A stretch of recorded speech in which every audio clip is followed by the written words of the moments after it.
With the Crota's End 2.0 Reprised Raid, world's first raids race, try saying that 12 times backwards, completely finished up and we have a new winner for the world's first raid race. There have been a lot of questions and a lot of conversations that have come up, but one I just don't know that people have actually been tackling, and that's if we can truly call world first raid races in Destiny 2, at least the way they currently function, competitive. And what does that mean for the future of reprised raids as well as the last final shape raid that we're going to be getting from Bungie? Let's talk about it. Now, before we go ahead and dive into anything that we're going to talk about today, I just want to go ahead and put this disclaimer up front, and I put this disclaimer up against any of these videos like this because people and their comprehension skills tend to be lacking a lot of times. But again, I really want this to be clear that today we're going to be talking about the structure of world's first raid races, not the teams. At no point, and I'm going to name names, at no point am I talking negatively about Clan Elysium and talking negatively about Salt Greppo, Dado, his team, any of the teams that place well. They do place well because they are highly skilled teams. I want to be very clear about that. So before we get into any contents about today, I want to be very clear that this is not a dig at any of those people. They've earned what they've earned. The critique that we do have today still, even though they have earned those titles and those accolades that they've gotten, is the actual structure of how world first races work, and what I feel is like a pretty fatal flaw. So now that we've got that out the way and hopefully people have activated their comprehension skills, let's go ahead and talk about the kind of three major things that I feel are an issue that we don't really talk about for whatever reason in the Destiny 2 community. Now, to get us all on the same page, let's just really define the boundaries of what we're talking about today when we're talking about competition and things being competitive. Merriam-Webster's very clearly, it's a pretty short definition, says that competition is defined as a contest between rivals. Short and simple, right? Very broad, applies to a lot of different things. So definitely want to be grounded in that. And if you didn't know what competition was, now you do. The second part of this that I want to bring into the conversation when we're talking about competition and things being competitive is the core idea of what a fair competition is. Now, according to Market Business News, and yes, we are using a business side definition of competition because I think it's actually very applicable here. Market Business News defines fair competition as a competition in which all companies, or in this group, raid race groups, operate on a level playing field. None of them has an unfair advantage. So when we talk about what's an unfair advantage, when we talk about a competition between rivals, what does that actually mean? Well, for me, the escalation of tactics that world's first raid race teams have been engaging in year over year over year has not only in some respects become more and more ridiculous, but also has continued to engage in these tactics that I think that we can quite clearly say are unfair advantages compared to other teams. And that's actually the first item that we're going to talk about, is the idea of unfair advantage in world first raid races. I actually recently talked about this on my Twitter, self-promo. Y'all know where to find all my posts. Everything is at Skyy Shinobi. But I actually recently talked about this while the world's first raid race for Crota's End 2.0 was happening. I said team coaches turning off comms, supporters sneaking into other team streams to steal strats, covering up buffs and debuffs on your HUD, etc.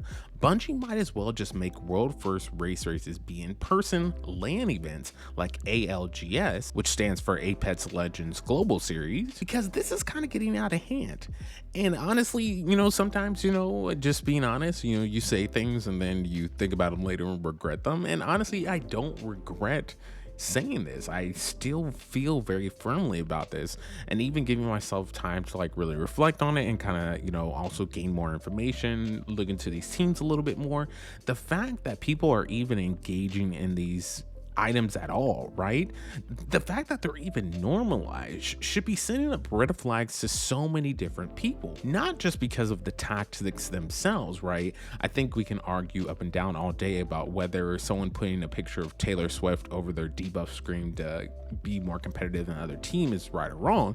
Again, if you want a competitive advantage, I don't think there's necessarily anything wrong with having a competitive advantage. It's very similar to sports teams, right? You don't see a basketball coach sending his playbook to another basketball coach before the game, right? You don't see that happening, because you want to be able to have that strategic advantage over another team. Then someone out there might be saying, well, okay, if you're not getting strategic advantage, why are we having this conversation? What is this video about? This video is about the fact that it's no longer about strategic advantage anymore. When people are straight up, and again, especially these larger teams with the bigger name creators who are streaming to literally tens of thousands of people, in some cases maybe hundreds of thousands of people, when you have this big of an audience and you have people engaging this way, the way that it becomes unfair both to those people who are streaming as well as just common view audiences is the fact that you have bad actors in the mix who are actually ruining the experience for other competitors, right? The fact that you can cover up your debuff and buff screen all you want, you can turn off your comms all you want. And again, I'm not sitting here and saying those things are inherently bad, but ultimately it gets undermined when people and their supporters, their teams and these supporters, but whoever you're supporting, their supporters, there are bad actors out there who will go and take information from someone who maybe isn't getting 10,000 followers.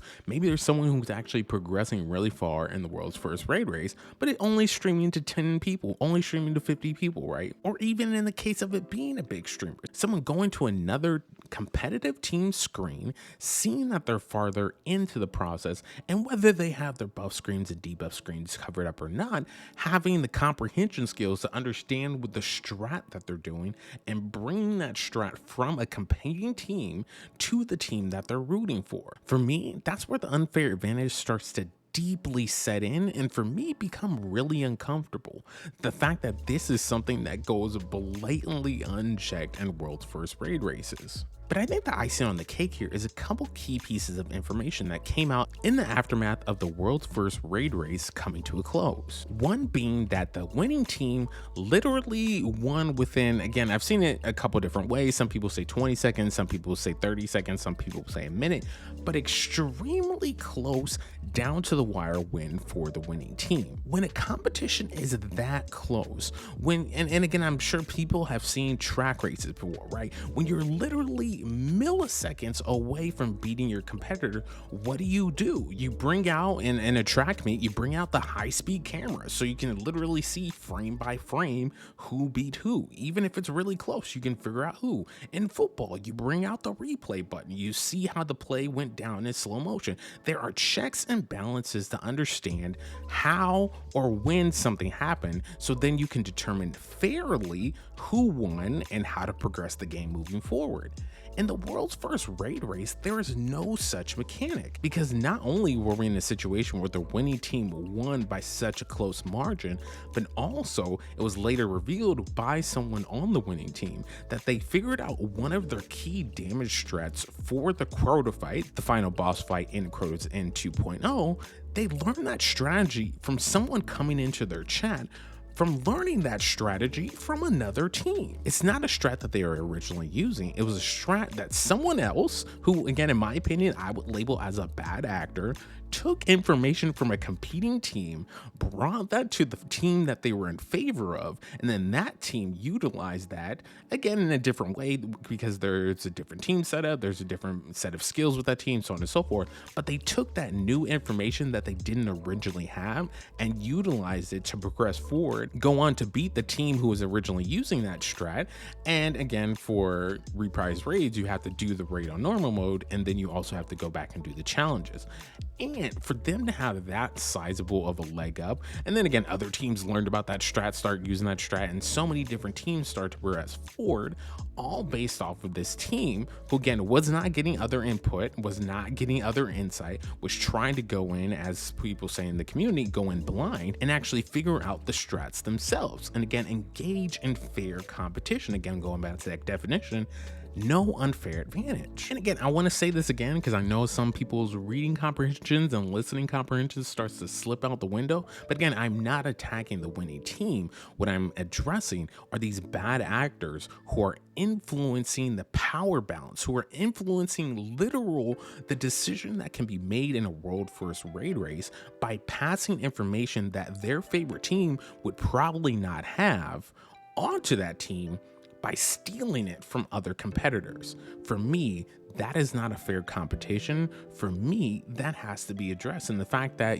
there are people out here who are just very normalized to it, that, oh, that's just part of the game, makes me wonder a lot about like, where in people's minds do they rationalize that as a fair competition? Which is both a rhetorical question, but also a very real question that I'd be curious to hear from folks in the chat is like, where can you justify, how can you justify that being fair when the team literally won by such a close margin?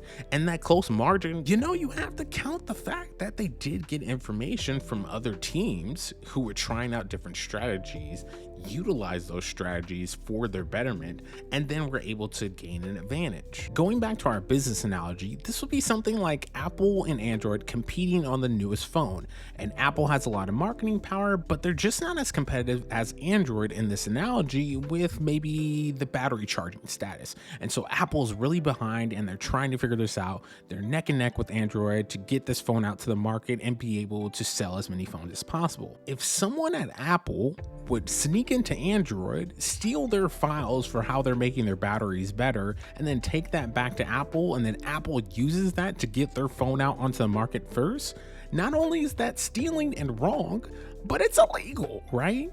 And so I think we can apply a similar concept to this scenario and ask the question, why is it allowed in this space, being Destiny 2 World First Raid Races, but in any other gaming competition or in the business world or in a lot of other examples, it's not allowed and it's actually frowned upon? Which leads me to my next kind of example. Again, whether you agree with that or not, again, what I'm trying to tease out in this conversation today is like a red flag, an orange flag, some type of flag to like raise your attention to the fact that I don't think we can call this fair. I don't think this should be normalized in the fact that you have people, again, not the teams themselves, bad actors who are out there sharing information with teams, with coaches, with other individuals that are influencing the actual literal outcome of these competitive races or would-be competitive races that have a lot up for stake. It's not just bragging rights. There's a lot of acclaim. There's a lot of rewards that come with winning these titles. And when you're talking about a team winning with a very small margin, I feel like we have to have that conversation. Again, that's what brings me to my second point, the point of there's no real structure to it. World's First Raid Races have been happening for a long time now, but also for them to have been happening for such a long time, it's still very much the wild, wild west out there. There's no real structure. I literally could go on LFG and find a team. That team's probably not going to be the most competitive for like top 100 teams.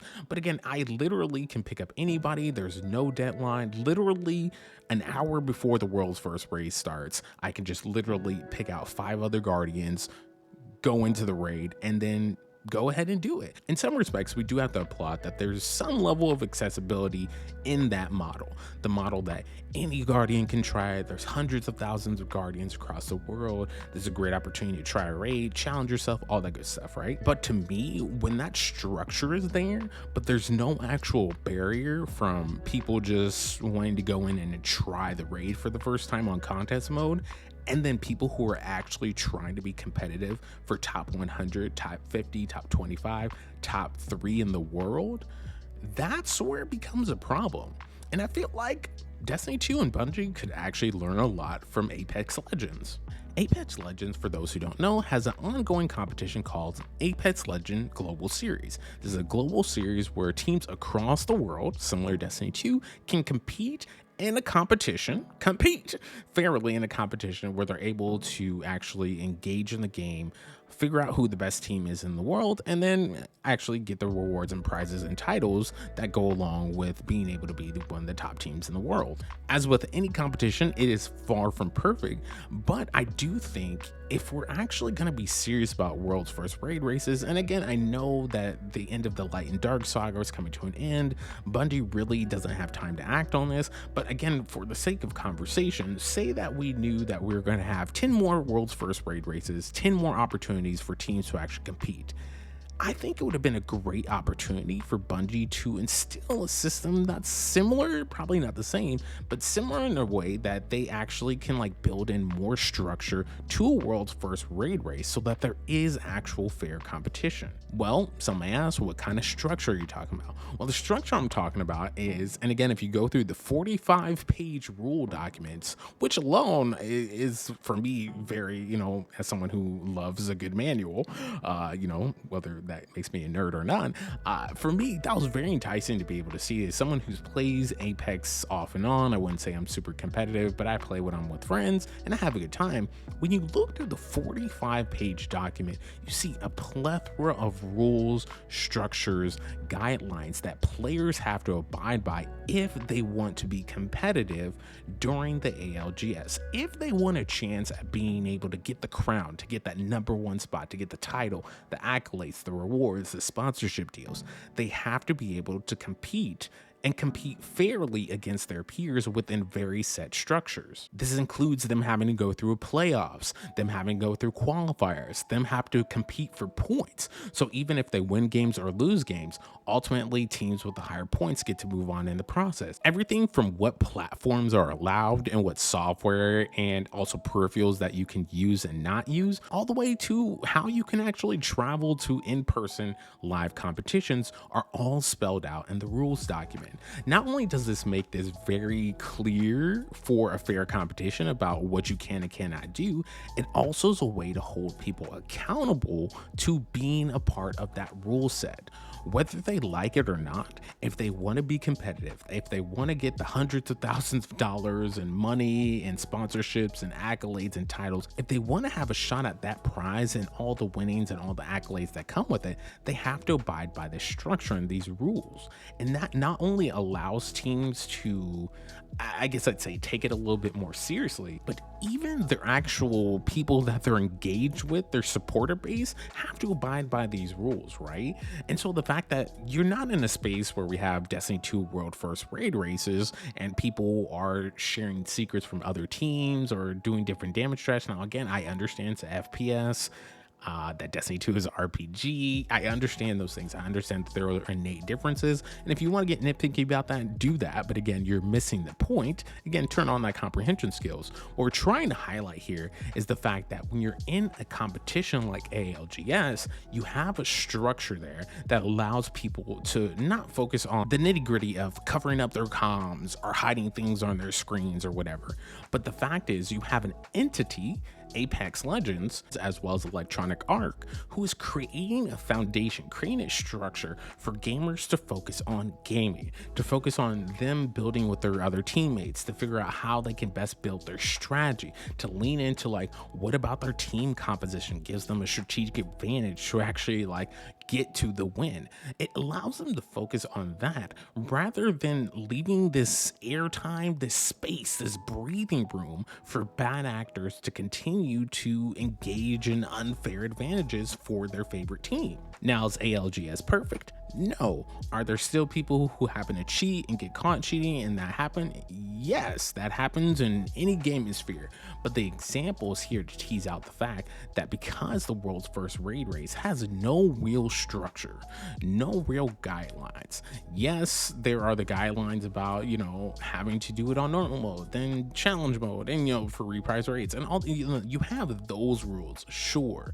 But what is the actual structure that Bungie is creating to make sure that gamers can focus on gaming and not really think about the other kind of nonsense that comes with it, so they can actually be competitive, so that when you're looking at everyone in the same realm of people who are highly skilled in this game, again, that's why I want to be very clear, I'm not critiquing the teams, I'm critiquing Bungie and the structure that's not there. Because when you literally have a team, and again, I'm going to keep saying this, who wins by such a small margin, I just don't understand how it's not ringing more bells for folks about why this is a problem and why it should be corrected. Now, granted, we are very late in the game. Dramatic pause. I get that we are very late in the game and Bungie is very slow to act on things like this. It will probably never happen. But for me, I think I would have done my job here today if I at least would have brought it up to people in this format, to be very clear, I'm not critiquing the teams, but I am very concerned that Bungie, to my knowledge, has never put a real effort towards actually trying to make it a very clear structure, towards actually trying to make it a space where teams can like not have to worry about a competitor supporter or someone who's a bad actor stealing their strats. All they have to focus on is the fact that they want to go out there with their teammates and game and have a good time. Which leads me to my last point, actually having a good time. I found that increasingly, again, for those who don't know, I've been playing Destiny for almost 8 years. I've been creating content on it for the past year, so I'm still very new on the content creation side, but I have a lot of experience with the game. And for me, I've just found myself becoming less and less interested, less and less engaged, excited for these processes. Again, not because of the teams who are at the top. Again, they're highly skilled and deserve the accolades that they're getting, but because of the aspect that when you're going to actually sit down, stand up, whatever you're doing, walking on the subway, when you're sitting there watching this competition, which I would deem not a super fair competition, when you're watching this, it's just not an enjoyable experience anymore. And if I'm being honest, I can't even remember the last time I really felt that way. Maybe Guardian of Salvation? I don't know. It's been such a long time since I felt that energy of just like team focused, here to support you. I'm here on your stream. I'm here supporting you because I support the team, not really focusing on strats. And now literally that's all you see. Like a lot of teams keep their VODs up or they publish their VODs on YouTube, and you can go back and look at the live chat and look at people either being super negative and just being like super, just really weird.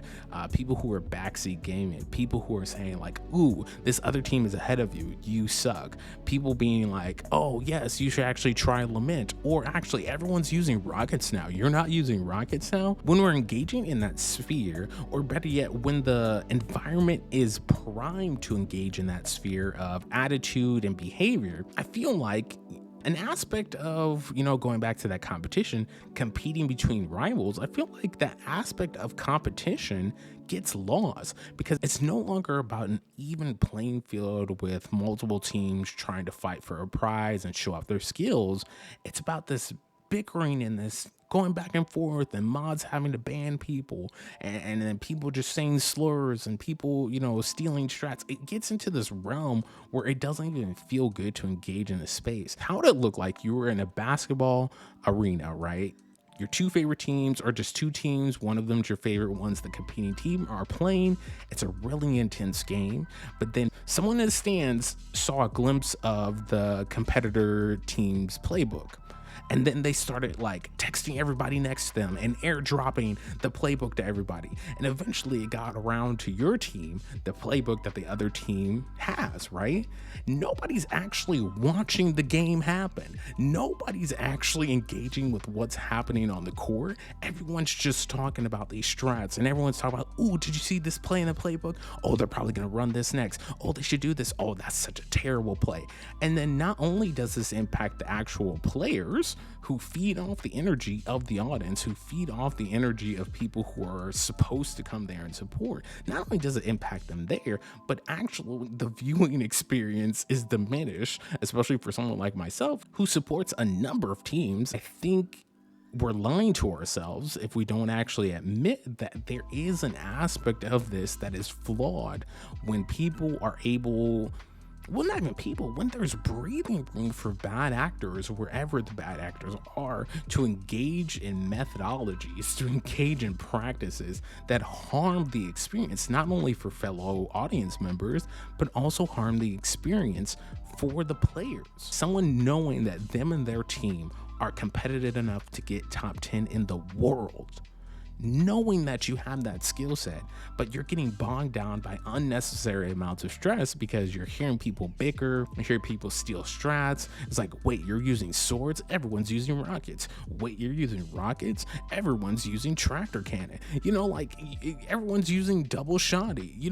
All those different things impact the player. And for me, when we're not addressing that, when Bungie, and again, I am directing this at Bungie, this part of Bungie, when Bungie is allowing that environment environment to foster, that the fact that there isn't a set way, again, going back to ALGS, there's not a set structure for people to engage. There is no barrier to entry to prove that teams have to be a certain level of serious to engage in the game.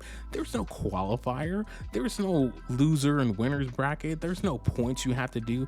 Anybody, literally 20 minutes before the raid opens, you can grab 5 other people, get into a fire team, and then do the raid. And again, obviously those people, as I said earlier, are not going to be super competitive, but the fact that that's the structure, I just don't understand why it's not ringing more bells, setting off more alarms for people in a space where I'm not here to go against and set up a structure that is not in favor of your favorite team. What I am saying is that we are existing as a community, as a Destiny 2 community. We're existing in a space where I don't think you can accurately, honestly, directly, with all your integrity, say that we are in a space of fair competition.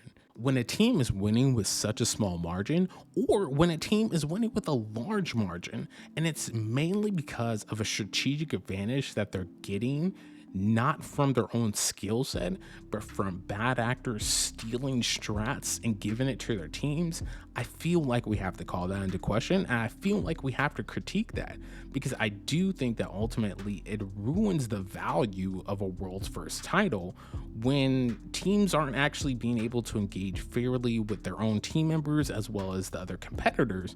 They're having to deal with all these other factors that are not about the game, that are not about solving puzzles, that are not about actually trying to figure out the best strat for something.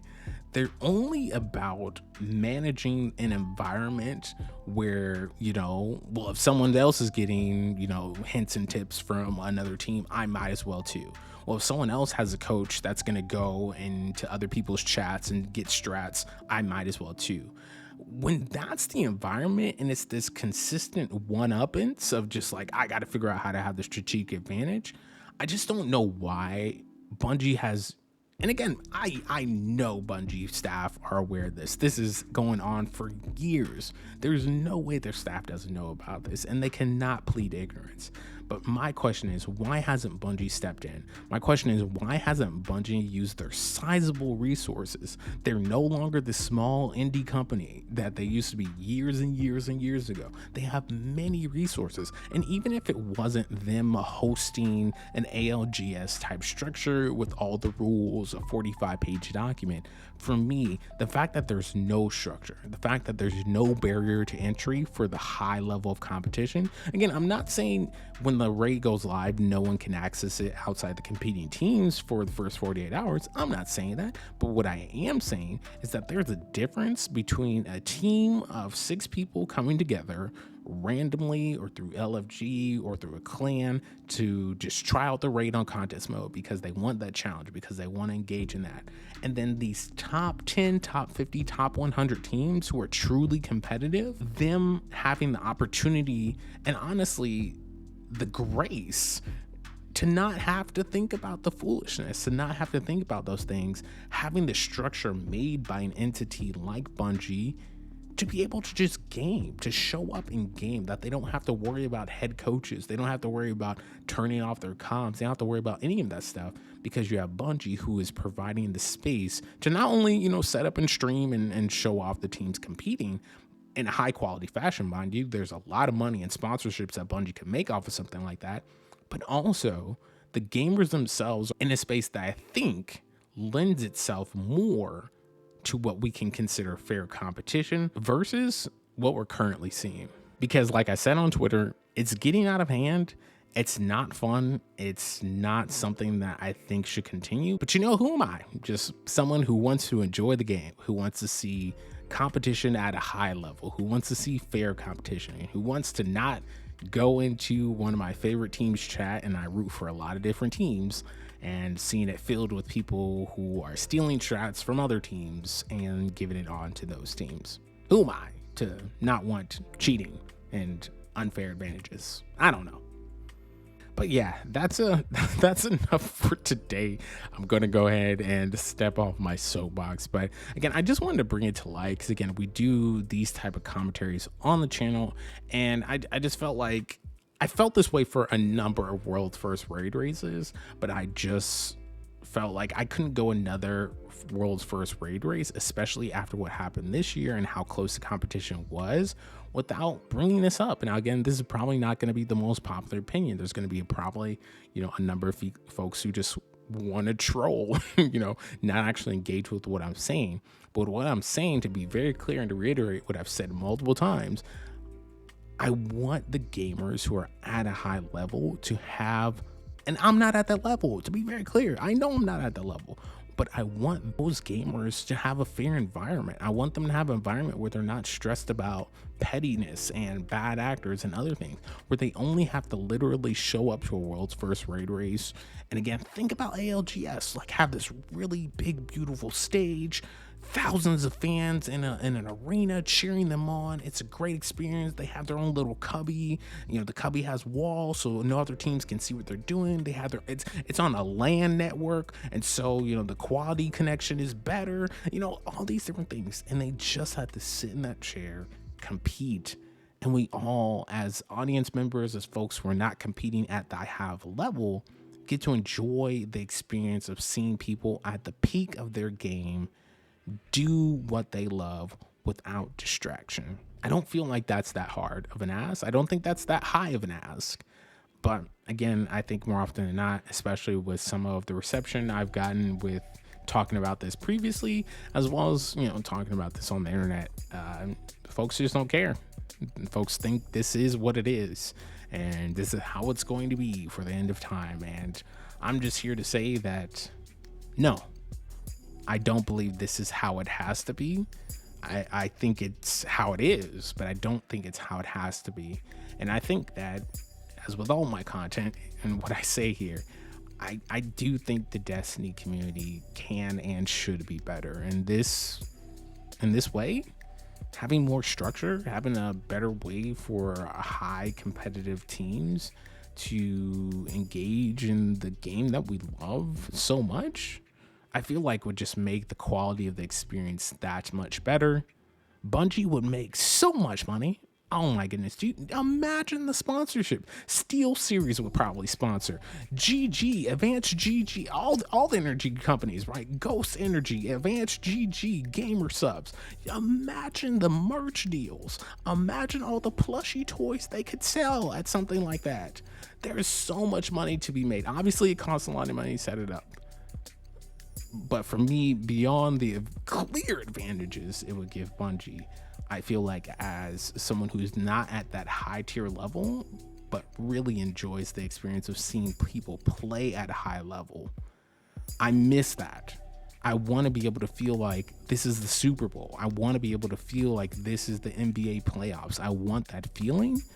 And right now, that feeling is gone. It is no longer existent. And I feel like it's past time for Bungie to step up, set up a structure that is in favor of these high-skilled teams, and ultimately create a structure that's going to be enjoyable for the viewers. That's all I have for today. As always, looking forward to seeing what y'all have to say in the comments, and hopefully y'all don't cancel me. Much love. We'll see you soon. Peace.